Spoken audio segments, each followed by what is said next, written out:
রাজপথ না ছাড়ার নির্দেশ ইশরাকের। ঢাকা দক্ষিণ সিটি কর্পোরেশনের মেয়র পদে শপথ ইস্যুতে রাজপথ না ছাড়ার নির্দেশনা দিয়েছেন বিএনপি নেতা ইশরাক হোসেন। বুধবার দুপুরে তার ফেসবুক পেজে এক পোস্টে এই নির্দেশনা দেন। তিনি লেখেন, নির্দেশনা একটাই, যতক্ষণ দরকার রাজপথ ছেড়ে উঠে আসা যাবে না। বিএনপি নেতা ইশরাক হোসেনকে ঢাকা দক্ষিণ সিটি কর্পোরেশনের ডিএসসিসির মেয়রের দায়িত্ব বুঝিয়ে দিতে মৎস্য ভবন, কাকরাইল মসজিদ এবং প্রধান উপদেষ্টার বাসভবন যমুনায় যাওয়ার রাস্তায় অবস্থান নিয়েছেন তার সমর্থকরা।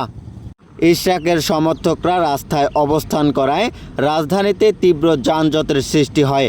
চরম দুর্ভোগে পড়েন নগরবাসী। এছাড়া আরেকটি অংশ ডিএসসিসির নগর ভবনের সামনে অবস্থান নিয়েছে। এতে মৎস্য ভবন ও নগর ভবনের সামনের সড়কে যান চলাচল বন্ধ রয়েছে। Moniruzzaman, SM media 24 hours.